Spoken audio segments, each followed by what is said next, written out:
Check out this video on the House of Machismo podcast. It's House of Machismo.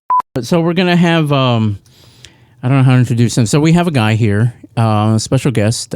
He's a pilot, so he flies planes. Yay. And then also he sells property too. He's a real estate agent. So when you marry those things together, you have airplane pilot real estate person.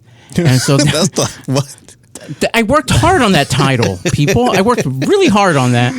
I don't. Maybe he has a better title.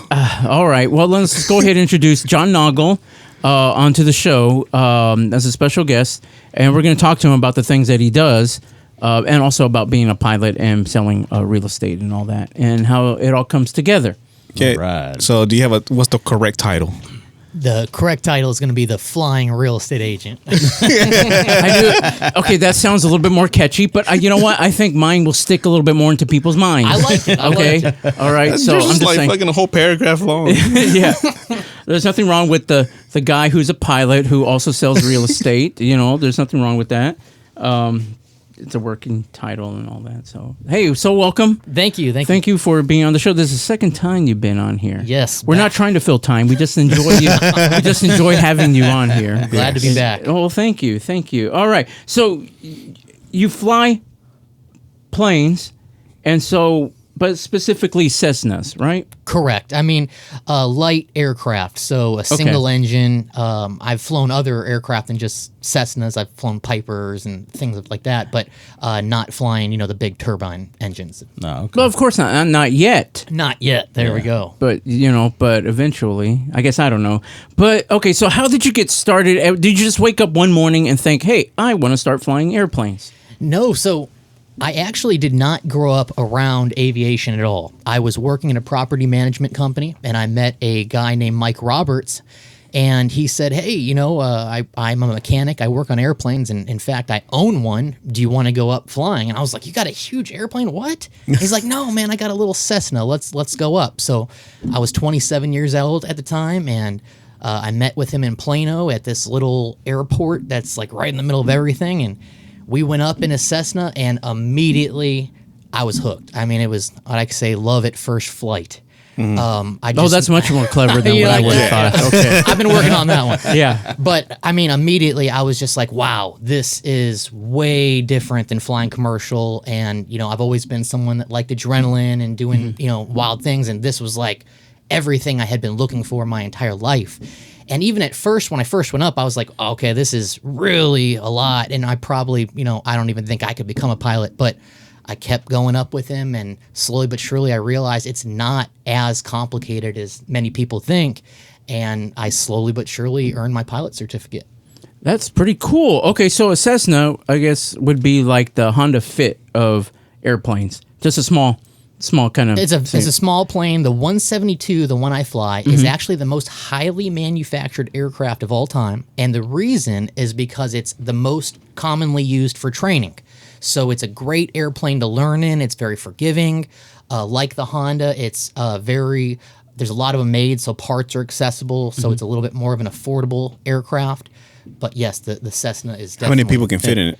And reliable? Technically 4 light people, but I usually will go up with 2 Marty's like, fuck. No, God damn it. Only you can go by yourself. Yeah. So there's of course a weight limit, and Okay, you yeah. do the weight and balance before you go flying every time to make sure you're in the limits.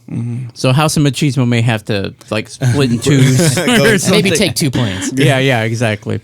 All right, so then, okay, so have you ever like flown like in bad weather or you try to avoid that? So there's different certificates that you earn. The base certificate, which is what I have, is the private.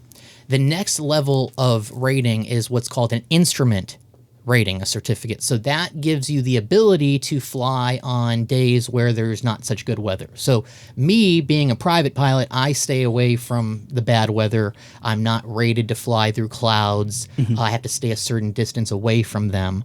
So long answer, short, no, I don't fly in the bad weather. I'm a fair weather flyer. So has anything happened where you're like flying and so far it's good weather, yay, and all of a sudden you're like, oh my God, there's a cloud. Or, or there's like, all of a sudden you realize, well, this isn't good. Yeah. So one time we were flying to Florida, and we didn't realize it, but our system that we use to keep up with the weather went out, and we Their weather app. pretty much. So we didn't realize it, but we flew into some bad weather, and that was the only experience I have with it.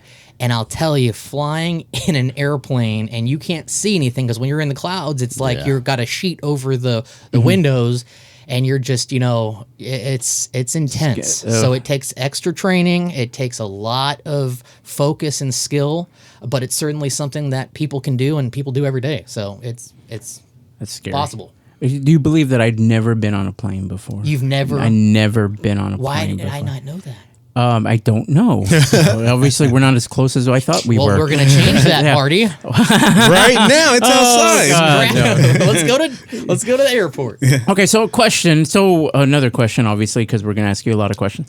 But okay, what's the longest distance that you've flown? You said flying to Florida? I wasn't actually the pilot in command, Right. so I was in the back. The furthest I've personally flown was up to Wisconsin for actually the world's largest aviation event that happens yearly. It's called Oshkosh. And that was Oshkosh Begosh. Oshkosh Begosh, and that was an experience. I'll tell you, it becomes the most busy airport in the entire world for that week. Over 10,000 aircraft fly in and out in that 1 week period. So when you're up there and you're in the pattern getting ready to land, you've got an airplane in front of you and behind you every single mile stacked. And it is like you're in a swarm, in a hive of aircraft. And You seen that? It is like nothing else. I've heard about that. I've heard about that event. I think that's one of the things I saw, and I was like, damn, like it's this little bitty small airport way the hell up there that people just fly in. It's kind of like cars and coffee, and it's just, Hence his hat. Airplanes and coffee. Oh, yeah. You like there that? You, go. You like that? Oh, yeah, that's right. So so he started a group called Airplanes and Coffee. And it grew from just a few hundred to, I think it's a small town now, basically, and they have their own government. Shit. Well, I think it's like, how many people are on it, or how many? Yesterday we just went over 170,000. 170,000. Can you imagine that? Holy That's shit. a And lot of that's people. just the people that are actually clicked on members in our Facebook group. We get over 1.5 million views per month on that group according to our analytics. So it's it's popping. It's taking very off. popular. Yeah. Who would have thought that something like that would have taken off? Get it? Get Taken it? off. Okay. So you don't own your own plane, or do you? I I'm don't know. 1/3 owner. 1/3 So owner. Okay. What a lot of people don't realize is when I ask them, I love to ask, how much do you think that airplane over there cost? And a lot of people say, oh, it's got to be, $100,000 or more. I'm like, try 30,000, and we actually split that airplane 3 ways because you can have 3 people on the insurance. So it was actually $8,000 my buy-in for it. wow. And so for $8,000, I have access to an airplane. I can fly anytime I want, But right out of Addison. Yeah, agree to what days, right? No, I mean it's just like I'll message them, and as long as nobody else is Yeah. using No, me, no. yeah. I mean it's Fight to the death. as long as you partner with good people, Yeah. it's a lot more affordable that way. What insurance company insures planes? There's a lot of them. I mean, I've never heard of that. I've never heard of there's them. brokers, yeah. Oh, so, shit. And Okay, our okay. insurance is about, to give you an idea, it's about $600 a year for our policy. wow. So it's only $200 a person for the whole year. That is that. Not Do bad. they have like liability? What about like preventative maintenance on the plane and all that stuff? So I'm very fortunate because the gentleman that got me into aviation and who I'm partnered with, Mike Roberts, he's a mechanic. Yeah. So I do a lot of sous chef work, helping him out while we're working on the airplanes. But having him as a partner really cuts my costs down a lot too. Nice. Because he can do a lot of the maintenance. yeah. So you telling me I can buy a plane and rent it out to somebody? You could split a plane. You and split, these two yeah. gentlemen could buy an airplane together, cut all the cost in 3, the hangar, insurance, maintenance, the purchase price. And it makes the whole process a lot more affordable for people and a lot more attainable. Marty, can I borrow it? I'm not going in on that. Wait. There's nothing. I'm just a height kind of a person, and I understand how a plane gets off the ground, the formula of lift, and all that stuff. I totally get it, totally understand it.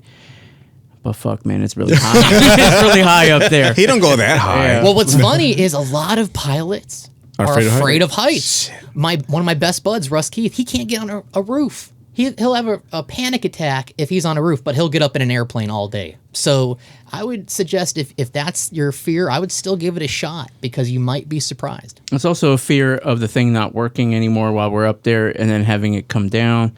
I'm like, well, that's not good. Do you have parachutes in there? Our airplane doesn't, but there are actually aircraft now that the entire airplane has a parachute. So if you were to have an engine out and you needed to pull it, you pull the parachute, the whole airplane comes down on a parachute. Oh, that's fucking smart. I thought about that finally. No, I've seen videos where you have small planes that actually they tend to have more of a survivability than like the larger planes. So you can actually kind of crash land, quote crash land, like in a field or whatever, and be just fine, you know. But what if you're in the ocean, Marty? Well, that's when you want a multi-engine aircraft, so in case one goes out, you still got another. Oh yeah. Yeah, they're not flying the Cessna over an ocean. Yeah. It's not going to make it to Japan. Recommended, at least. Yeah. How long did it take you to go to Florida? It was from here? From here to Florida, we weren't in the Cessna. We were in a Bonanza, which is a little bit faster, and it probably took about 5 hours with stops. We had to get a couple gas stops. Were you in a Cessna going to Wisconsin? Yes, and I flew that entire duration myself, and it was a whooping. How long did that take? I think it And took you have to about- stop for gas? We stopped twice for fuel. And to pee, right? And to pee. Yeah. You could just pee up there. Drink more coffee. It's raining. People down there. It's starting to I think rain. it was about 8 hours of flying up there, and then there was 2 hours of just making a big circle in what's called the pattern, which is what you do until they basically call you and tell you they're ready for you to land. And there was an aircraft accident when somebody landed and had a tire blowout, so they had to close down the runway. So we literally were like, all right, we're on a limited amount of fuel here, so we're going to have to go land at a different airport. So we landed at an airport north of there, and it was just a mess. We got there, it was late. They were telling us we couldn't camp at our airplane. We're like, well, we can't get into Osh now, so what do? There's no hotels available. There's no Airbnbs. There's nothing for us to do. On top of it all, my buddy that I flew up with, he's like, oh, I forgot our wristbands for Oshkosh. I'm like, dude, so I'm exhausted.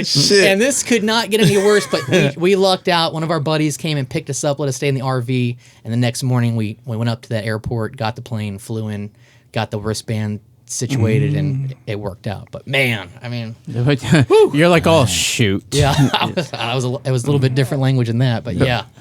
So do you take people to Florida? Now, let's say we want to go to Florida. I'm like, hey, we reach you out. You can fly us there? So the way that works is I can't fly as a private pilot for hire. That's a commercial certificate that you have to earn. However, if you guys were like, if we were just planning to go, we could certainly go as buddies and go fly out there, and I could, ask you guys to split the cost with me, pro rata share. But or if money mysteriously shows up in his account, whatever. No, none of that. But there's rules to it, and they're definitely in place for a reason, for safety. And where would you fly us? I would say somewhere simple to start off with. Let me rephrase that. Where could we all go? A nice trip from here would probably be down to like the coast, to like Corpus Christi or something like that. That'd be a nice day trip. Let's go get some shrimp, hang out for a little bit on the How long does that water. take? Yeah. Well, I'm flying at about 110, 120 miles per hour and probably about 3 hours or so. Because I've been in a plane. That's what I'm saying. Sure. Oh, good. Yeah. Hey, guys, K-Rod's been in a plane. Yeah, so okay. I know the safety. This way exits, this way. No, I know all of it. Safety is like just hang on for dear life and just hope the pilot, brings us down. Quit screaming! I'm scared too. Yeah. But I've been up there when it was fucking raining. Yes. I was in Spirit Airlines. Because you were also... I'm sorry. Yeah, so, no, first we were up there, and then as soon as we were landing, we hit that fucking cloud of rain. I'm like, what the fuck? It was like, holy shit. Oh, that's a Spirit airline. Yeah, Just, no, as soon as we hit that cloud, so I know what you mean, because I looked out the window, it was like, like, what the fuck? But because you're not afraid of flying, right? Or you've just never been on a plane. That's just never been a plane until that one time. No, I don't like flying. I'll put it like that because it's like, I guess I'm not in control. And the last flight that I took, I went to Colorado, and the stewardess was coming down Running. the aisle, and then all of a sudden the damn plane felt like it got hit from the side, and she almost fell on top of me. I was like, oh shit! You're like, oh hey. How do you explain that to your wife? I'm about to die because you feel that gut feeling like the plane lost altitude, and the stewardess almost fell on you. Like, I was like, oh shit, I'm about to die, but no. I'm still here. I think he's good with that, but I don't know. I mean, Look at him. He's like, he's already breathing. he's hanging on. Yeah. So Well, I'll go. I might go. I don't know. I still need more coaxing, and I think if you're More like, what? don't be a sissy. Don't be a pussy. Go. Then I'll probably go. We'll give you drugs. You got or a something. parachute on the plane? Hey, No, no he peer doesn't. pressure. Yeah, I know exactly. No, Yeah, peer pressure will work. Yeah, I'll go. Don't get that wrong. Oh, okay. I'm You just want a parachute? But it depends who's going. he We- wants If some the sort airplane of has control. a parachute and you're able to pull it, I'm good. he wants some sort of control. So you got to give him something to Well, control. we'll just let him sit up front. And he can have control of the airplane. No, that'd be my no. spot. That's my spot. There you go. No, yeah. he'll be like that kid trying to play the video game that you put in the quarters and stuff, but you're still thinking that you're playing. Yeah. You know, Oh, they, yeah. they give you like a fake steering wheel. What do Yeah, you call I'm it? The The simulators. yeah. Yeah, I'm gonna have to brush up on my flight simulator. There you go. Yeah. How many seats are in there? Say that again. How many seats? 4. 4. What's So with our weight limit, you think we fit? 3 of us would be. God, K-Rod, you're so fat. Yeah, if K-Rod wasn't there then. yeah, that'd be. Yeah. Well, But so it's what's funny is back in the day when I played Flight Simulator, I said, you know what, I need to get good at this damn thing, because if there's ever both pilots on that commercial plane pass out and they're like, man, we need Who can somebody. fly the plane? I'd be like, I got this, guys. I'm gonna try my damnest to get us safe. There's another And then guy they- who's like, I'm an actual pilot. I'm just off. It's like, no. Adam's like, no, I got this. Sir. I've been training. and then the Sit plane down. and then the Yeah. plane crashes. The only person that died was him. Everybody survives. Well, what's crazy is now they actually have aircraft that if you were flying and the pilots passed away or passed out, there's a button called auto land, and the yes. aircraft on its own will communicate with air traffic controllers, get you to the nearest airport, and land all on its own. So that's really what the future of aviation What looks the like. fuck are we all like? Hey, we need more pilots and let's pay them more and Fucking give them less was this time. Tesla? Yeah. I Well, know. the truth is, we all know technology, and Yeah. you Yeah, it you can really fly. just want to rely on the technology. That's I'm happy true. with the pilot up Yeah. there. It's a combination of both. There I you get go. it. It's like what Redundancy. happened with all them automated taxis that they had somewhere. They had some fucking big ass taxi jam, and Oh really? yeah, Oh shit. and there's No, fucking there's collage. no drivers, and I guess they can't figure out, like, hey, let me just go left a little bit to keep going. So Yeah. there was this big row of just cars. Oh hell no. See, I don't know. I wouldn't get into a car without a driver. Same thing. I probably wouldn't get on a plane without a pilot. So you'll take like small trips, right? Let's say Corpus Christi or Houston or San Antonio. How much will you charge? He can't. Yeah, so I Oh, can't. you can't. That's right. Fuck, sorry. But I can, yeah. say, hey, do you guys want to split the cost with me? So we split the fuel evenly. We split the, the oil costs, Okay. stuff Well, like that. That's But actually a good question. Oh, I'm sorry. what's that? Oh, how much did it cost to fill up the plane? Well, I should have asked Depending that. on gas. Yeah, it's Let's just about- say $3.89 a gallon. Go on. right now, right now we're sitting at about it's about $5 a gallon. It ranges maybe up to $6 depending on and about 40 gallons.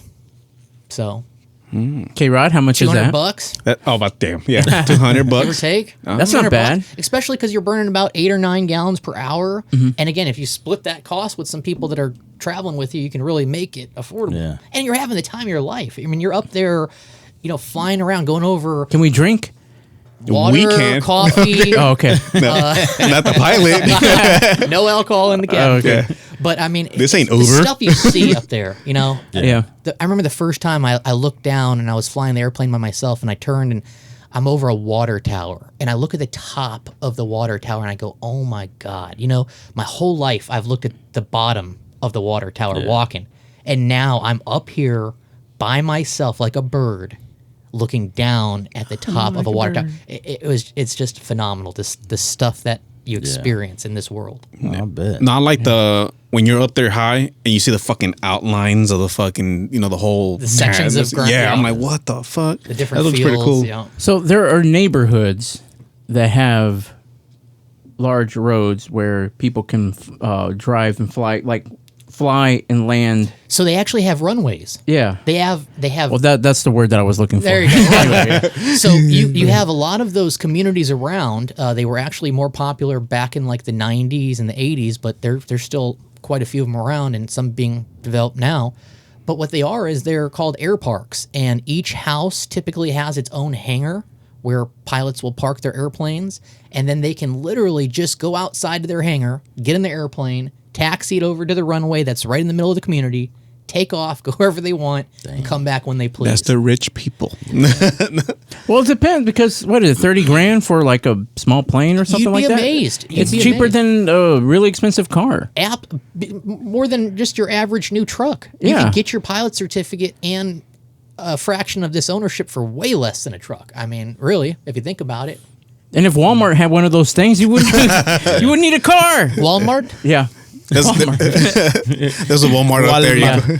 Al Guadalmar. Yeah, Walmart or however. They should you build the pronounce it. Walmart like super high so you can just fly up there. But get this guy. So he's a pilot, but he's more than that. He know. is also a real estate agent. So he sells property, but you also sell properties. Is it specific to air parks, or is it just wherever it is that? Yeah, you I'll do? sell. I help people buy and sell your traditional residential real estate as well.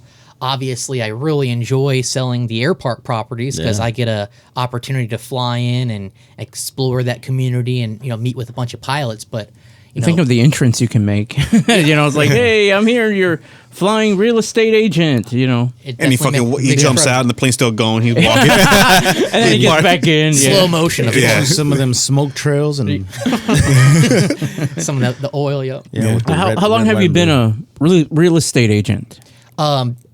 3.5 years now. 3.5 years? And then before that, for 10 years, I was working as property management, which is very similar. I was working, for a company that owned a lot of apartments. So I worked, my way up from somebody that just leased apartments up to a supervisor. And then I finally got to the point of where I was like, okay, I'd rather help people buy and sell properties than just rent them because I like the long-term benefits that come along with that for the people I work with. So Yeah. You can tell he means what he says. Look at the emphasis that he know. puts on it. Sure. It's like, damn. I believe in it. Yeah, no, absolutely.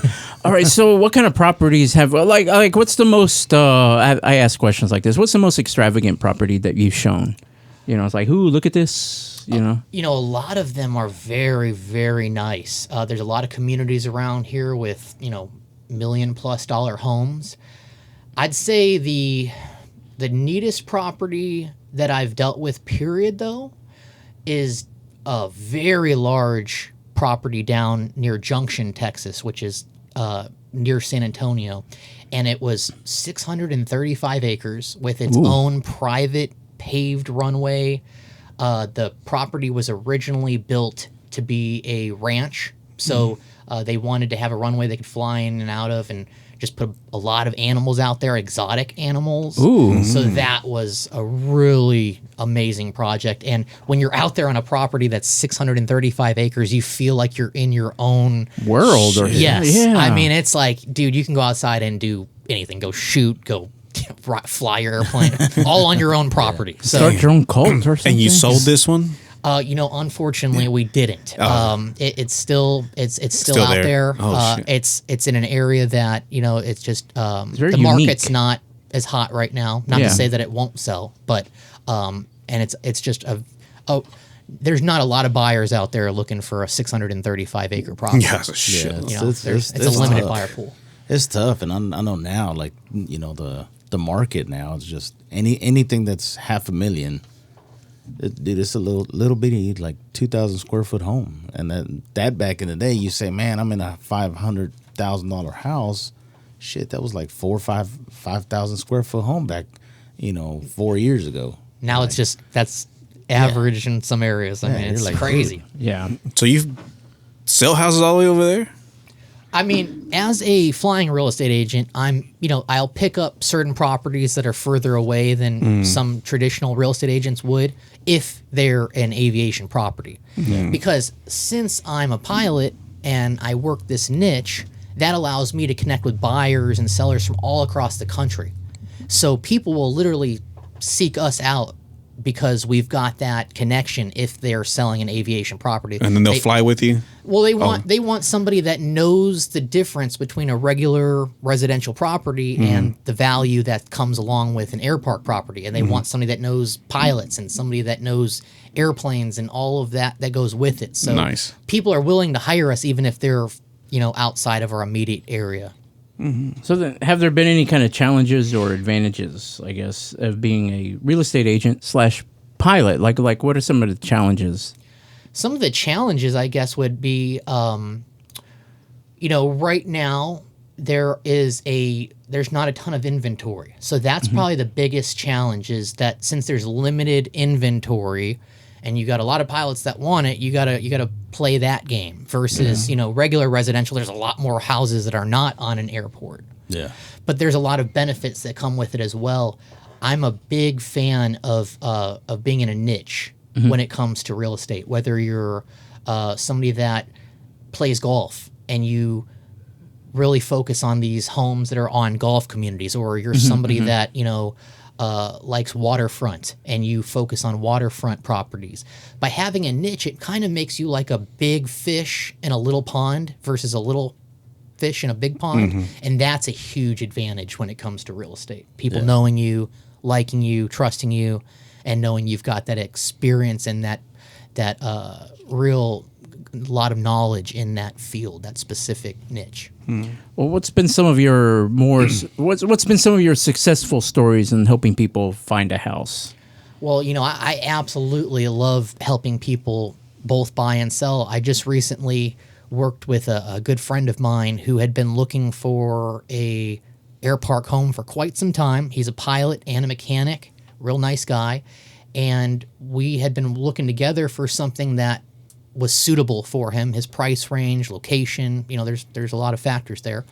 And I was able to find one that was listed for sale by owner, and I worked my magic and got out there and, made it happen. We sold his property that he was living in. He lived in a normal townhome, and we got that sold, got him into his new air park home, and he is just head over heels in love with it, living his dream, So when you put somebody in a regular home, that's awesome because they're in a home, they're happy. Yeah. But when you put somebody in their dream home and they're dude, this is what I've wanted my whole life. I've worked so many years to become a mechanic and a pilot and to nurture this love of mine, and now I'm able to express it every day right at home. I can go to my big hangar and work on my airplanes and have my buddies come over and we can, fly and then drink in the evenings and just have a great time. And to be part of that, that's special. That's actually pretty cool. Okay, it sounds like it. All right. Well, John, I want to thank you for being on the show. It's always been a pleasure for having you guys here. Why is everybody looking at me? That's weird. No, anyway. We like looking at you. I know, right? All eyes on you. I know, right? No, all ass on him. But he said eyes. I think he said all ass on him. No. Go. This is why I don't leave it up. Anyway. All right. No, we want to thank you definitely for being here. Always informative. One of these days, you're going to get me in that Cessna. Yes. One of by these himself. Days. We'll see. I don't know. This is the way that it has to be with one other person, because basically, if I'm going down, I'm taking someone else with me. Yeah, there you go. That's the way. He did the simulator. And then, really briefly, since you did mention this, Cars and Coffee is an organization that a lot of people know about. It's where car enthusiasts will meet up at different locations and share that passion with others. Yeah. Me and the couple of other buddies, pilots of mine, or friends of mine, we started what's called Airplanes and Coffee. And we mentioned it earlier, the group's gone big. If you guys are interested in learning about aviation or maybe just exploring it, I would definitely suggest coming out to one of our events. We have them every month at a different airport. You can follow us on airplanesandcoffee.com. And the whole group is just made for people getting an opportunity to explore aviation, become a pilot, a mechanic, or just an aviation enthusiast. So if anybody out there is interested in exploring it, please check out our website and come out to one of the events. It's a lot of fun. How long does it take to get your pilot license? I've got a friend that did it in 3 weeks. What the fuck? It took me 3 years because I was doing it in between job changes, getting married, getting a house, having a kid. A lot of stuff happened. The other friend had no life. No. Well, he committed all day, every day. I think he was, doing 8 to 12-hour days for 3 weeks, but he got it done that quick. So if that Shit, I gives thought you it an was idea, years. I'll tell you, if you want it, it's available. It's available. Yeah, because I don't have these. They have these schools. Because I looked into it. They had what is it, Paris or something like that? School. They got aviation? a lot of flight schools. Yeah, that was a lot. It's a lot of money. You're looking at about safely for your private certificate, about $12,000. Yeah. But again, you can break that up. It's not like, I got to pay $12,000 today. I could do a lesson a month. I could do a lesson a week. I could do a lesson a year. It's just it's at your pace. And what's neat is the first day you go up, the first lesson, you're left seat. So you're having tons of fun. There's no like, I got to do all this boring stuff, and then I finally get to go do. No, day one, it's worth it. Really? Yes. That's actually pretty cool. I see Marty as a pilot. I don't see myself as I'm like, oh my God. It's like, no. Marty, we haven't even left the runway. We're too high. Crashing. I would probably be the cool pilot too. I'm like, hey guys. co-pilot? No, the cool pilot. I would be like, hey guys, we're about to crash. Don't worry. Just meet your maker. It'll be all right. Call your families. Yeah, exactly. I wouldn't freak out or anything. I see you as a flight attendant. I'm on. Where? Really? I don't know. You don't want to be the pilot. Well, I'm not going to be the flight attendant either. I hate, catering to people and all that stuff. It's like, I'm not going to give you warm nuts. He pushes the cart. Peanuts. Yeah. He pushes the cart and catch it. He's like, here, can you get it? Can you pass it to her or something? I don't know. But anyways, that's totally not me. But anyways, again, John, thank you so much for coming. We do appreciate it. It's always been a pleasure having you on. Hey, thank you guys very much. Thank you, guys. Gracias. Gracias. Don't forget to like and subscribe. What? What do you mean we can't say that?